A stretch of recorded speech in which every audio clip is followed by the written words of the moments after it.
Deus. Estou feliz de estar aqui, feliz de estar com você, da gente ter esse movimento. Esse movimento é um movimento para homens, né? Feito por homens. E o grande objetivo nosso é que o nosso coração seja realmente um coração que aprenda valores de Deus e que a gente aplique isso como homens que somos, né? Porque somos homens, somos diferentes, né? Somos diferentes das mulheres. A gente sabe disso, mas na hora de viver a gente mistura um pouco as coisas, né? Hoje eu quero falar com você sobre esse tema, ações de graça. O tema é ações de graças. E nós estamos aí pertinho do dia de ação de graças. Não é uma festa, vamos chamar assim, muito comum no Brasil. Na verdade, ela vem de fora, mas a gente deveria importar mais coisas boas, né? E essa é uma coisa boa, né? O dia de ação de graça é uma coisa bastante importante para a vida da gente. Mas a ação de graça não tem um dia. A ação de graças é um comportamento adquirido. Na vida as coisas não são automáticas. Você não acorda de manhã e já está feliz. Você tem que olhar, focar, né, e dizer, não, graças a Deus estou vivo, vamos lá. Né, não é o trabalho da minha vida, não é o sonho que eu tenho, mas é o melhor que eu posso e graças a Deus e vamos tocar o barco. Todos os dias a gente precisa adquirir, né, esta atitude de ação de graças, né, de gratidão. Eu quero ler com você um texto muito legal, muito lindo, de 1 Coríntios capítulo 4, capítulo 1, verso 4 a 9. 1 Coríntios capítulo 1, de verso 4 a 9. Diz assim, quer ler comigo? Vamos lá? Sempre dou graças a meu Deus a vosso respeito, a propósito da sua graça, que vos foi dada em Cristo Jesus. Porque em tudo fostes enriquecidos nele, em toda a palavra e em todo o conhecimento, assim como o testemunho de Cristo tem sido confirmado em vós, de maneira que não vos falte nenhum dom, aguardando vós a revelação de nosso Senhor Jesus Cristo, o qual também vos confirmará até o fim, para serdes irrepreensíveis no dia de nosso Senhor Jesus Cristo. Fiel é Deus, pelo qual fostes chamados à comunhão de seu Filho, Jesus Cristo, nosso Senhor. Esse texto, eu quero olhar ele mais de perto. Eu quero colocar uma lupa nesse texto e olhar com você alguns princípios interessantes. Mas antes disso, falando sobre o dia de ação de graças, o primeiro dia de ação de graças lá nos Estados Unidos foi celebrado pelos peregrinos fundadores, né? E eles haviam tido uma colheita muito boa depois de um tempo muito difícil. Isso foi 1621. E ali então, por causa disso, eles agradeceram a Deus pela colheita, boa colheita. E para celebrar a ocasião, o governador da vila organizou uma festa no outono de 1621, da qual participaram cerca de 90 índios, e foram servidos patos, perus, peixes e milho. E o presidente Abraham Lincoln, em 1863, anunciou que a quarta quinta-feira de novembro seria o Dia Nacional de Ação de Graças. Está aí uma coisa bonita, importante, boa, que ajuda a gente, né? A ação de graças, a dar graças a Deus, dar graças pela vida, dar graças pela família, dar graças por tantas coisas que nos acontecem. Aliás, a Bíblia diz, em tudo dai graças. Não é só pelas coisas boas. A gente é que não sabe fazer isso, né? A gente precisa aprender a agradecer a Deus em todo o tempo, em todo o minuto da nossa vida. Mas vamos ver um pouquinho de fundamentos, baseado naquele texto, fundamentos da ação de graças, ou do dia de ação de graças para nós. Qual é o significado para o cristão? Por que é importante a gente agradecer? Antes de falar sobre isso, deixa eu falar um pouquinho do lado negativo da história. O lado negativo é que nós vivemos numa cultura de reclamação, não é? Vivemos numa cultura em que Parece que quando duas pessoas se encontram, o que elas precisam dizer é falar sobre as coisas que vão mal. Você percebeu isso? Não? A gente quase não consegue falar de coisa boa. Principalmente os homens. Dois homens se encontram, parece que já dá um choque no cérebro, nos neurônios, já começa a falar coisa ruim. Então, rapaz, tá difícil, né? Tá difícil e tal.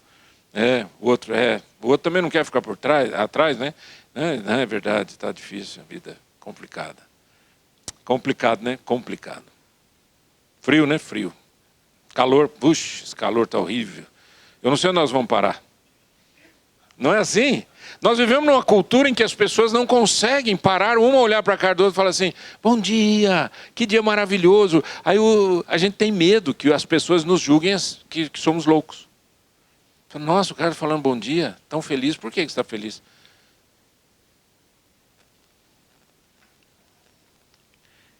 Isso que eu estou falando é real no meio de vocês ou eu estou contando coisas assim que estão escritas nos livros? O que vocês acham? É real? Acontece, não acontece? Parece que a gente não consegue agradecer. Parece que não é. É quase que se você falasse bom dia para uma pessoa, a pessoa falasse assim, por quê? Não é assim, uma sensação de que você tem que explicar por que o dia está bom, né? Mas está começando agora, né? Parece que tudo vai... E a gente vive numa cultura de notícia ruim. Notícia ruim. Eu estava olhando assim algumas notícias, é só os dizeres, né, na internet, e era só assim, morte, destruição, um matou o outro que morreu não sei quando, o outro não sei o quê, torcedores do Flamengo morreram torcendo. 2 caras morreram, né? Aí o Flamengo ganha. Aquela festa, a hora que você fala, que coisa linda que acontece? Matam alguém, destrói tudo, quebra a loja, arrebenta ponto de ônibus. Por quê? Presta atenção nisso que eu vou te falar, é muito importante. Por causa da natureza humana pecaminosa. Daqui a pouco a gente amplia um pouquinho isso. Então Jesus é o fundamento da ação de graças. E nesse texto, dá uma olhadinha. Versículo, nós lemos do 4 ao 9, lembram? 4 ao 9, dá uma olhada. Versículo 4. Sempre dou graças a meu Deus a vosso respeito, a propósito da sua graça que vos foi dada em Cristo Jesus. Então a primeira coisa que ele está dizendo, Paulo está dizendo para os coríntios, para a igreja de Corinto, está dizendo, eu dou graças. Eu dou graças. E dou graças a Deus a vosso respeito. Queria que você saísse daqui hoje com o desejo de dar graças a Deus por tudo que você olha, né, nesse mundo. A começar da sua casa, a começar da sua família. Agradecer a Deus. Né? Pare de olhar o que você não tem, olhe o que você tem. Pare de olhar os problemas e olhe a graça de Deus. E aí ele diz, a graça foi dada em Cristo Jesus. A graça de Cristo Jesus, é um presente de Deus. O que a palavra graça quer dizer? Um presente que eu não mereço, uma dádiva. Mas não é uma troca. Eu fiz alguma coisa, tem gente que fala assim, eu quero ver se eu mereço essa graça, né? Essa é uma linguagem comum no Brasil. Eu quero ver se eu mereço essa graça. Se você merece, não é graça. E se é graça, você não merece, certo? Graça é um favor que eu não mereço. Eu recebo. Quanta coisa boa aconteceu hoje na sua vida? Olhando para vocês, eu quase choro aqui na frente de... Você fala assim, quanta coisa boa aconteceu na sua vida? O cara faz uma cara de que... rapaz, hoje foi difícil, pastor. Não brinca, não. Não brinca com essas coisas sérias, não. Quem está vivo, levanta a mão, só para eu ver. Ô, bênção. Você está vivo, cara, você está vivo. Semi-vivo não existe. Vai lá. Cansado, mas está vivo, né? Cansado, está vivo. Gente, olha, a gente precisa aprender a dar graças. Agora, essa graça em Cristo é o presente maior que tem. É o maior presente que é a salvação. E Paulo diz, essa graça, vem de Cristo. Segundo, versículo 5, nós não lemos 4, 5, 6, 7, 8 e 9? Versículo 5, porque em tudo fostes enriquecidos em Cristo, nele, em toda palavra, em todo conhecimento. A vida é enriquecida em Cristo. Percebeu? 2 versículos e os 2 fundamentos, Jesus Cristo. Hoje eu estava conversando com uma pessoa e eu estava dizendo como que nós temos uma pregação muito bonita como cristãos.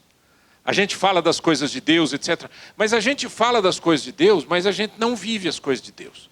A gente vive um mundo absolutamente natural. Dá para entender o que eu quero dizer com isso? Não. É assim, ó, eu tenho um discurso espiritual, mas eu vivo completamente natural. Aí você vai dizer, mas pastor, a gente vive na terra. Nós não vivemos no céu. É verdade, a gente não vive no céu. Mas eu preciso aprender a viver os princípios de Deus. Eu fui enriquecido em Cristo.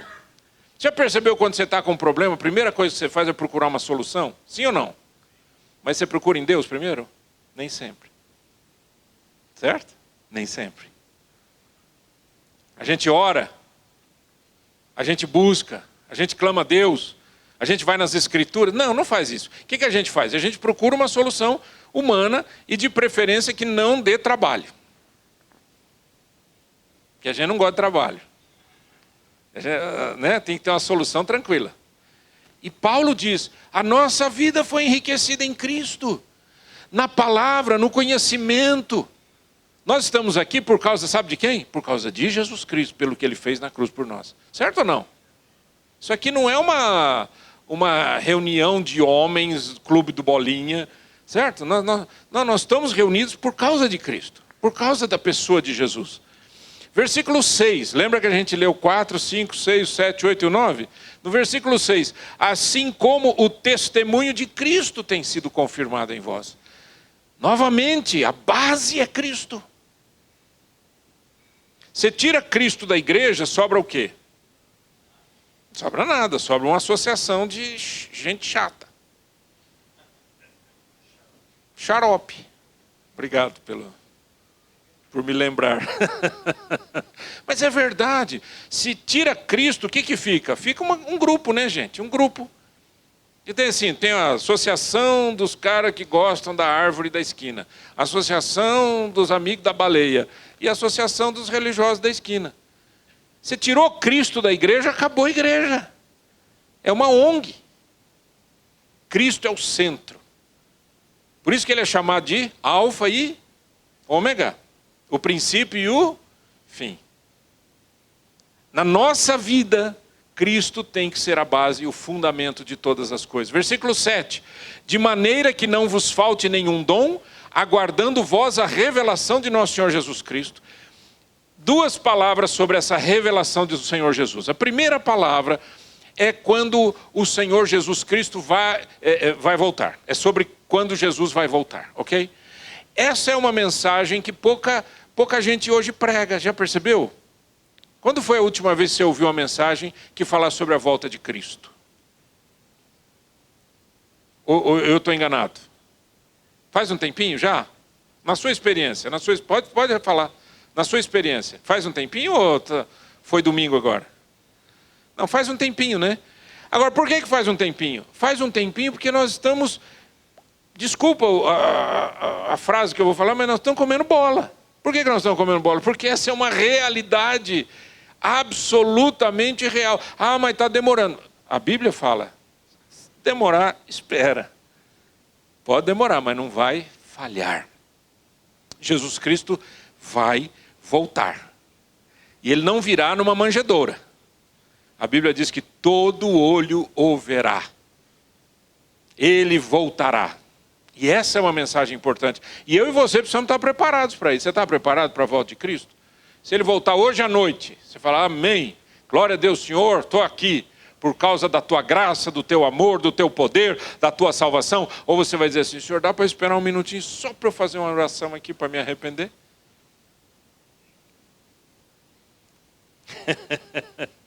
Vamos falar sobre isso? Versículo 8. Eu li 4, 5, 6, 7. Versículo 8.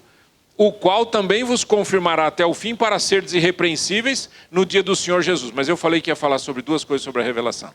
A revelação primeira que eu queria falar é a volta de Cristo. A segunda é Cristo se revelando a nós. Deixa eu falar uma coisa para você.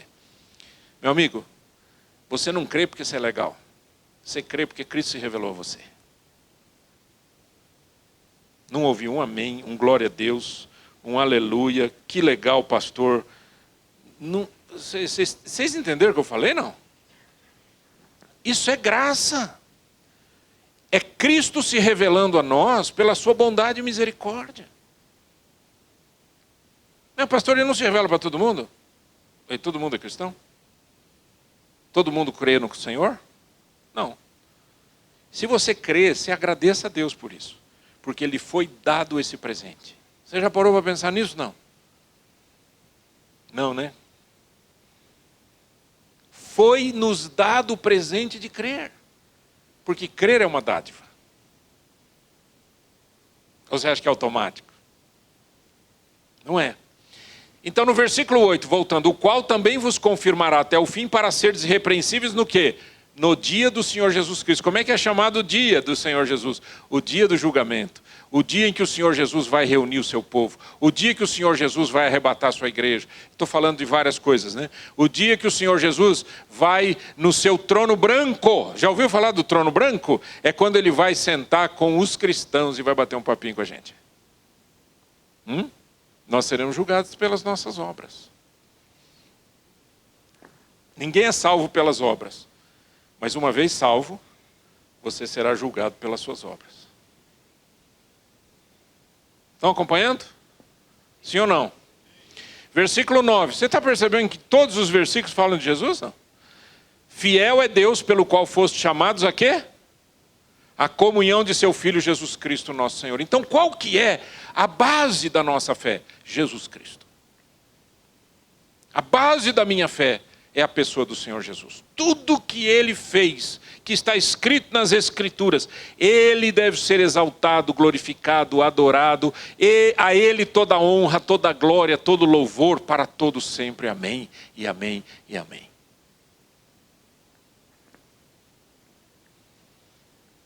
Esse princípio que Deus veio a nós é uma coisa fantástica. Vamos falar então, já que Jesus veio ao mundo, vamos entender um pouquinho sobre isso. Talvez você vai ouvir o que eu vou falar aqui e vai dizer assim, eu já sei isso aí. Eu quero que você faça uma checagem, se você sabe na mente ou se você sabe na vida. Tem uma diferença imensa, certo? Se você sabe no seu conhecimento ou se você vive o que nós vamos falar aqui agora. Posso dar sequência? Sim ou não? Amém. Vai respondendo. Importante para nós. Vamos lá? Deus veio a nós. Então, olha que texto interessante de Romanos capítulo 10. Não perguntes em teu coração, quem subirá ao céu? Isto é, para trazer do alto a Cristo. Ou quem descerá ao abismo? Isto é, para levantar Cristo dentre os mortos. Paulo diz, não, esta palavra está perto de ti, na tua boca e no teu coração. Esta é a palavra da fé que pregamos, ele diz. Mas eu trouxe esse texto aqui para mostrar para a gente o seguinte. Ainda tem muita gente que mesmo crendo em Deus, mesmo frequentando as igrejas, mesmo lendo a Bíblia, ainda não entendeu o que Cristo fez. Ainda não teve um encontro com Jesus. Você acredita que tem ateu que conhece a Bíblia? Sim ou não? E tem. Agora, mas por que não vive? Porque está faltando alguma coisa. Certo? E eu quero te mostrar como é que a gente enxerga isso de uma forma bastante simples. Quando Deus criou o mundo, Ele criou a humanidade para a vida eterna. Ele criou a humanidade, criou Adão, criou a Eva e disse para eles, olha, andem comigo, né? Não foram essas palavras, mas obedeçam tudo que eu estou falando que vai dar tudo certo no final. Mas se vocês não obedecerem, o que vai acontecer? Vocês vão morrer. Então, há uma força do pecado muito terrível. Leia comigo isso aqui, Tiago 1, 14 e 15. Cada um é tentado pela sua própria cobiça, quando esta o atrai, e foi o que aconteceu com Eva e aconteceu com Adão, tá? A sua própria cobiça, quando esta o atrai e seduz. Então a cobiça, depois de haver concebido, dá à luz o quê? O pecado. E o pecado, uma vez consumado, gera o quê? Então não tem escapatória, ok? Ô pastor, então isso daqui é relativo a Adão e Eva, mas já passou, né? Não, isso aqui continua acontecendo todo dia. O texto bíblico aqui, eu pus 3 pontinhos, mas o texto bíblico aqui, ele diz assim: ninguém ao ser tentado, diga fui tentado por Deus, porque Deus não pode ser tentado pelo mal e a ninguém tenta.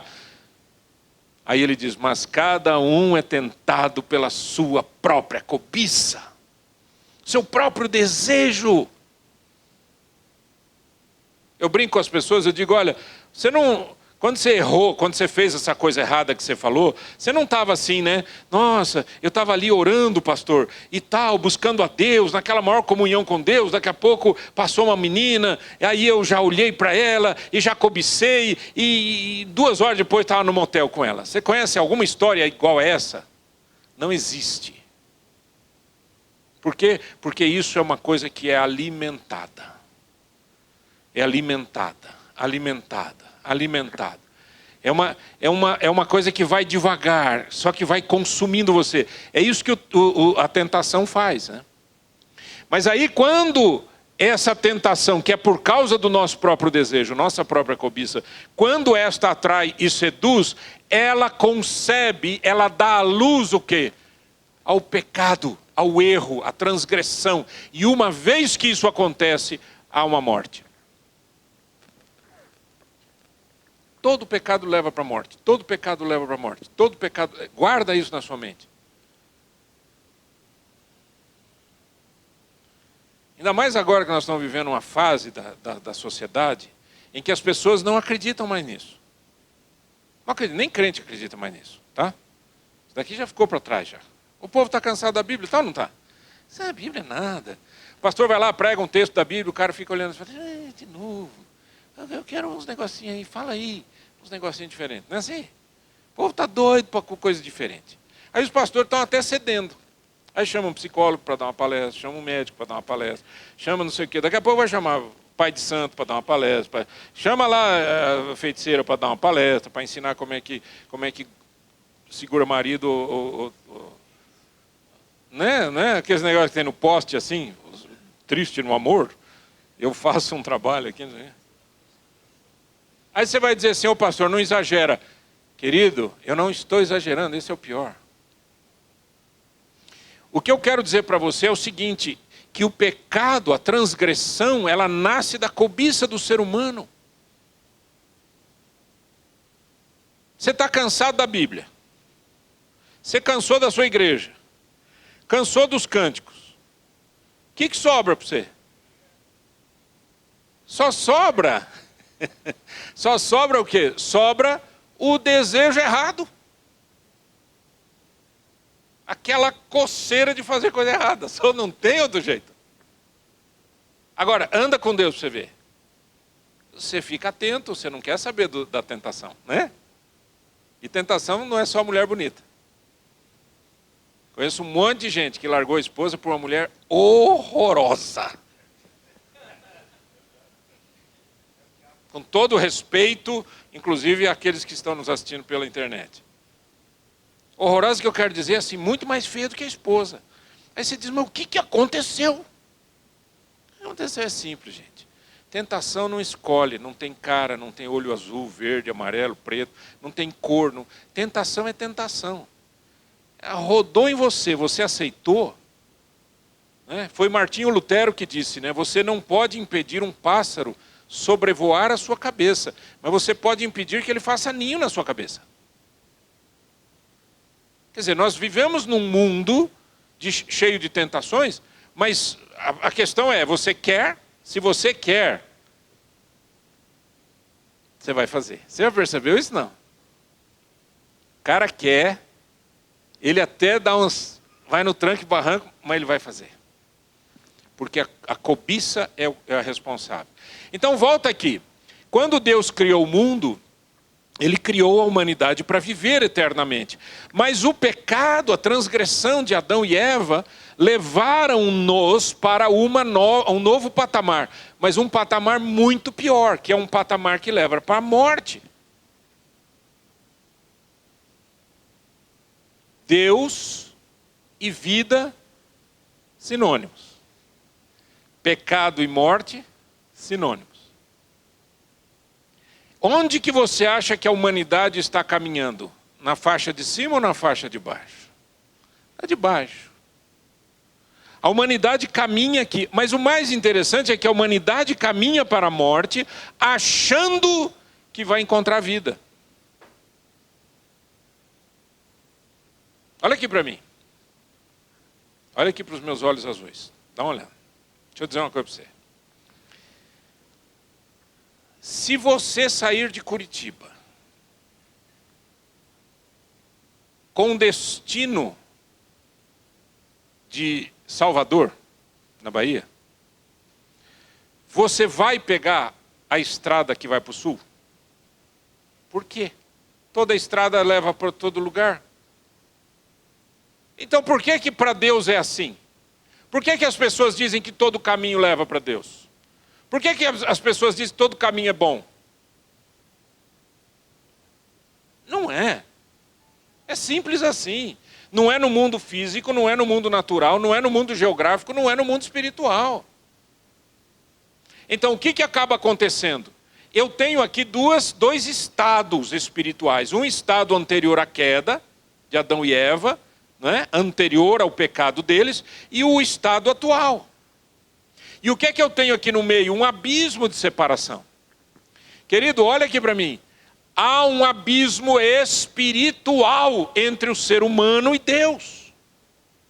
Não é um abismo feito por Deus. Não é um abismo que Deus está dizendo, eu não quero você perto de mim. É um abismo que é fruto do pecado. Por isso que a gente chama isso de queda. Em teologia a gente diz a queda do ser humano, a natureza pecaminosa do ser humano.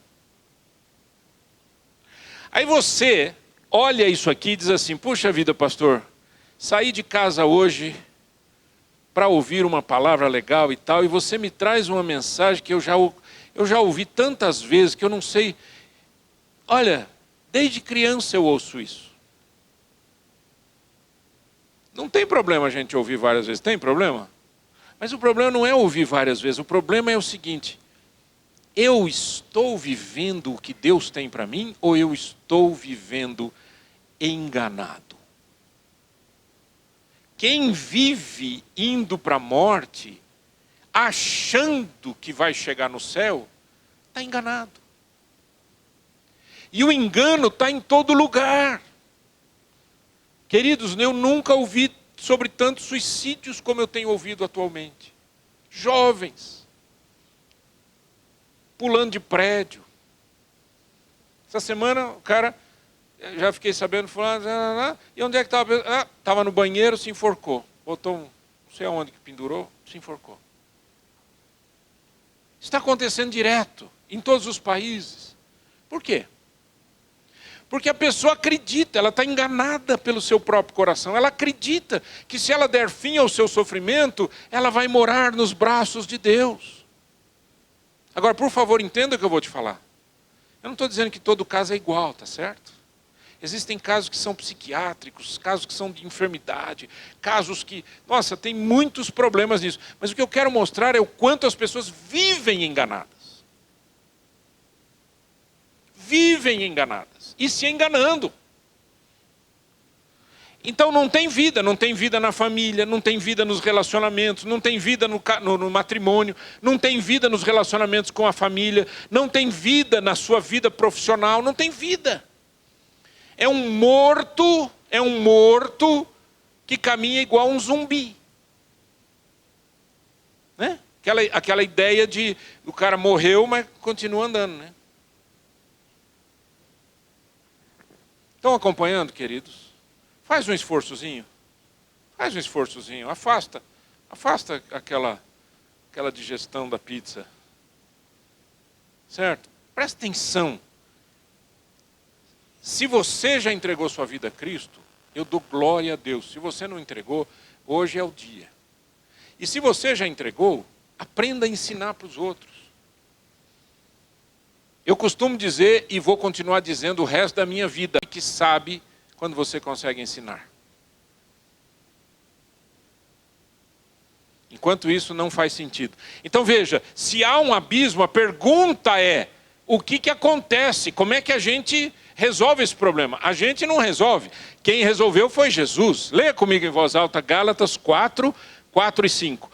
Vindo, porém, a plenitude do tempo, Deus enviou seu Filho, nascido de mulher, nascido sob a lei, para resgatar os que estavam sob a lei, a fim de que recebêssemos a adoção de filhos. Foi na plenitude do tempo, no Kairós, no tempo em que Deus diz, chegou a hora, Ele mandou Jesus, nasce Jesus, de Maria, cresce, e em 3 anos muda a história da humanidade. Essa verdade significa que quem tomou a iniciativa da solução do nosso maior problema foi o próprio Deus. Lindo demais isso, né?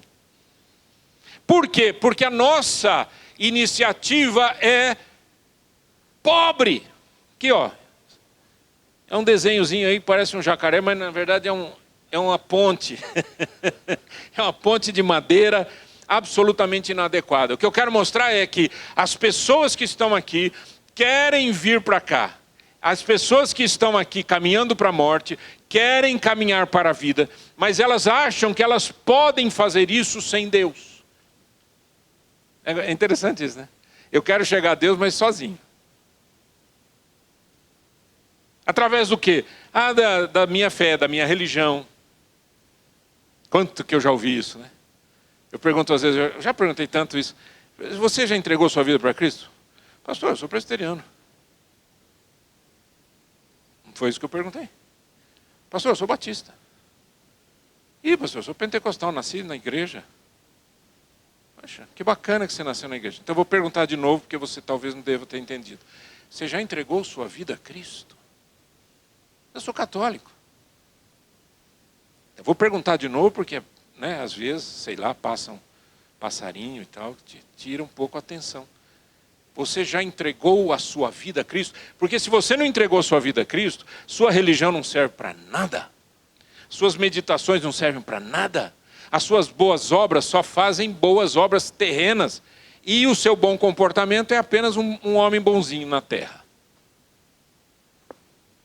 Não muda nada. Você tem que pensar que é o estado espiritual, é o destino da nossa vida.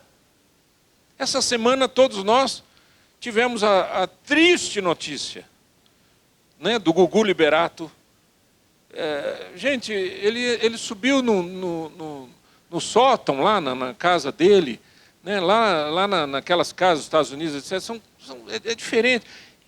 Alguma coisa aconteceu, ele passou mal, sei lá, alguma coisa aconteceu, ele pisou em falso no drywall, né, quer dizer, aquela coisa de gesso lá, e caiu, bateu a cabeça e morreu.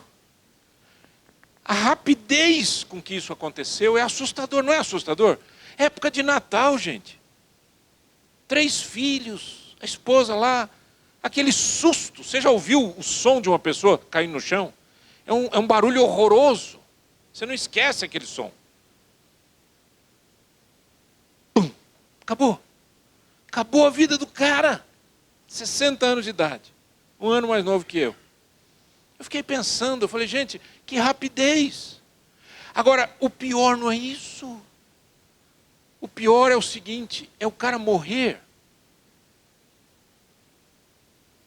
e não chegar lá onde ele quer. Isso é assustador. Deixa eu dizer uma coisa para você. A Bíblia diz assim, que adianta o homem ganhar o mundo inteiro e perder a sua? Eu não estou falando dele, tá? Eu não conheço o coração dele. Eu não sei o que Jesus fez, o que vai fazer. Eu nunca digo que uma pessoa foi para o céu ou foi para o inferno. Nunca. Porque não é da minha alçada. Isso é uma determinação divina. Agora, eu sei o caminho. Eu sei o caminho, eu sei qual é a bússola. E a bússola é uma só. É Cristo Jesus. Que nos une a Deus. Sem Cristo não se chega ao Pai. Jesus disse, eu sou o caminho e a verdade e a vida, e ninguém... Falem como está escrito na Bíblia. E ninguém vem ao Pai. Porque Ele e o Pai são a mesma pessoa. Ele diz, ninguém vem ao Pai senão por mim. Então Cristo não é apenas nossa, que profeta maravilhoso. Não. Ele é Deus. Ele disse, ninguém vem ao Pai. Ele não disse, vai ao Pai. Ele não disse, chega ao Pai. Ele não disse, se você entrar por mim, você vai chegar em Deus. Ele não disse isso. Ele disse, ninguém vem ao Pai se não for por mim. Ele e o Pai são a mesma pessoa. Você já percebeu que nesse mundo é a coisa mais interessante do mundo? Se você falar para uma pessoa assim, Deus te abençoe, o cara diz, puxa, muito obrigado, gostei demais. Puxa vida, você, nossa, ganhei o dia. Já ouviu isso, não? Eu já. Agora diz assim, ó, que Jesus Cristo Salvador te abençoe. Diz assim, há controvérsias. Por quê? Porque se você falar o nome Deus, o cara acredita no Deus que ele quiser, certo ou não? Pega uma nota de dólar, você que tem uma nota de dólar aí, pega aí. Eu tenho, pastor, eu tenho. Você pega uma nota de dólar, está escrito assim, in God we trust, certo? Em Deus nós cremos. Cremos em Deus, nós cremos em Deus. Ninguém fala isso, de estar escrito, cremos em Deus. Agora escreve assim, Jesus Cristo é o Salvador. O cara diz assim, isso daí vocês estão contra as pessoas que não acreditam. Isso é um absurdo. Vocês não podem fazer uma coisa como essa. É assim por diante.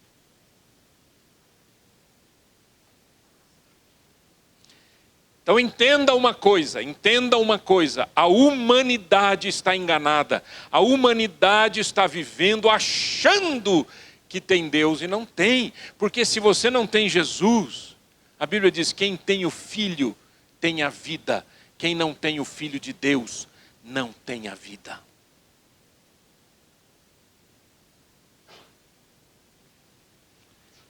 Mas por que vocês cristãos, essa é uma frase que se fala muito, por que vocês cristãos acham que são os únicos que vão para o céu? Nós não falamos isso. Nós falamos que o único que vai para o céu é quem andar nessa cruz aqui.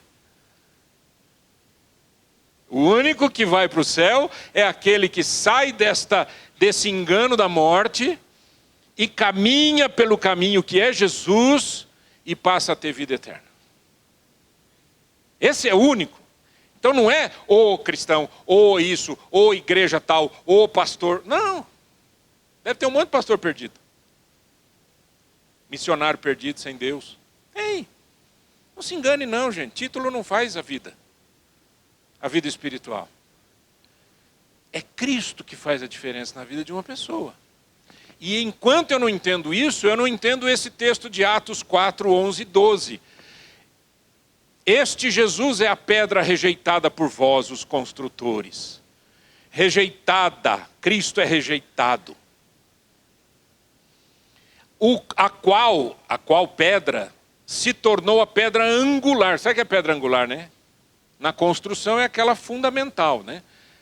Tornou a pedra angular. E não há salvação em nenhum outro. Porque abaixo do céu não existe nenhum outro nome dado entre os homens pelo qual importa que sejamos salvos. Não há outro Salvador. Ah, pastor, mas vocês não podem julgar. Mas quem está julgando, cabeção? Nós só estamos dizendo o que está escrito na Bíblia. E o que está escrito na Bíblia é a palavra de Deus. Não existe nenhum livro que mostra uma verdade parecida com nenhum. Qualquer religião vai jogar você para alguém. Vai chutar você para algum lugar. Faz isso que você melhora, faz aquilo que vai dar certo, faz aquilo outro. Aí você vai lá na religião não sei das quantas, o cara fala assim, acende uma vela, fica aí, não sei o quê. Aí o outro lá, faz meditação, fica aí fazer zumbindo igual uma abelha. Aí o outro, vai lá e faz não sei o quê. O outro, vai lá e faz não sei o quê. Jesus diz assim, vem a mim. Vem a mim. Todos vós que estáis cansados e sobrecarregados, eu vos aliviarei.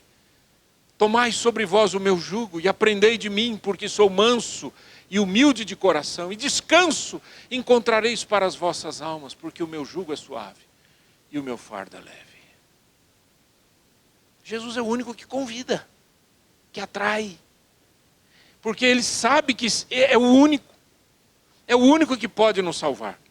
Então a grande pergunta que fica é a seguinte: como é que eu saio da morte e vou para a vida? Como é que eu saio da enganação e vivo uma vida realmente diferente? É aquilo que eu falei. Por que tem gente que lê a Bíblia e não se converte? Porque não quer receber a Cristo. E isso é uma coisa tão simples, gente. É simplesmente você abrir a sua vida. Leia comigo em voz alta que está escrito aqui. Nós vamos ler 2 vezes esse texto de Romanos 10, 9 e 10. Se com a tua boca confessares Jesus como Senhor, e em teu coração creres que Deus o ressuscitou dentre os mortos, serás salvo. Porque com o coração se crê para a justiça, e com a boca se confessa a respeito da salvação. Repita, se com a tua boca confessares Jesus como Senhor, e em teu coração creres que Deus o ressuscitou dentre os mortos, serás salvo, porque com o coração se crê para a justiça e com a boca se confessa a respeito da salvação. Existe alguma receita que você conhece mais simples do que essa? Eu não conheço.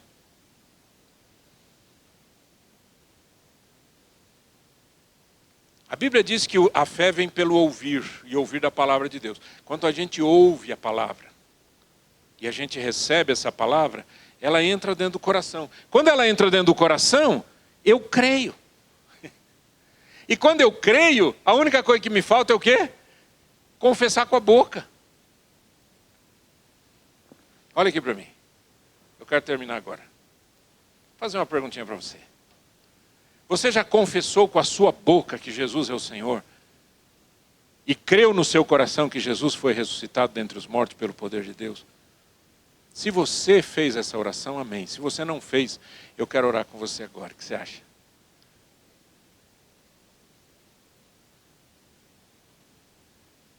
O que você acha? Então, se você quer, de verdade, se esse é o seu desejo, eu vou pedir para você ficar em pé aí, no seu lugar.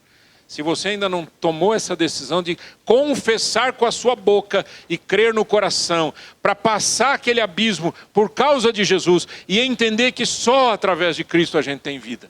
Amém? Essa é a bênção, gente. É isso. É a decisão. Essa decisão não é uma decisão emocional, é uma decisão de fé, de coração. É a mais inteligente que tem. Vamos todos fechar os olhos, vamos todos orar, mas principalmente você que ficou em pé, né? Todos eu quero que orem juntos, tá? Se você desejar. Mas você que ficou em pé, eu quero que você pense nessa oração e repita comigo em voz alta. Diga assim: Senhor meu Deus, o Senhor é Deus, enviou Jesus Cristo, teu único filho, para morrer no meu lugar. Ele morreu, mas ele ressuscitou. Eu creio nisso. Eu creio no meu coração que Jesus Cristo foi ressuscitado pelo poder de Deus e está vivo até hoje. Por isso eu confesso com a minha boca que Jesus Cristo é o Senhor, é o meu Salvador. E neste dia, neste lugar e nesta hora, eu tomo esta maior decisão da minha vida, de entregar a minha vida ao Senhor Jesus. Eu creio que Jesus morreu por mim, e Ele é o caminho, a verdade e a vida. Obrigado, Senhor. Escreve o meu nome ali no livro da vida, Senhor. eu quero morar contigo para sempre. Tira o engano do meu coração. Tira as coisas erradas do meu coração. E me dá, Senhor, uma nova história. Eu te peço perdão pelos meus pecados. E te recebo pela fé. Em nome de Jesus. Amém. Amém. Uma salva de palmas para que a glória de Deus se manifeste nesses corações. Alegria nossa. Eterno Deus, eu oro para que a tua graça se manifeste de uma forma tão incrível nos corações. E, ó Deus, aqueles que estão ouvindo ali pelo podcast, aqueles que estão vendo, assistindo de novo essa mensagem, Senhor, eu quero te pedir, Pai, que teu Espírito Santo invada os corações e traga o melhor dos melhores, que é a salvação dos nossos pecados. Bendito é o teu nome, em nome de Jesus. Amém. Amém, querido?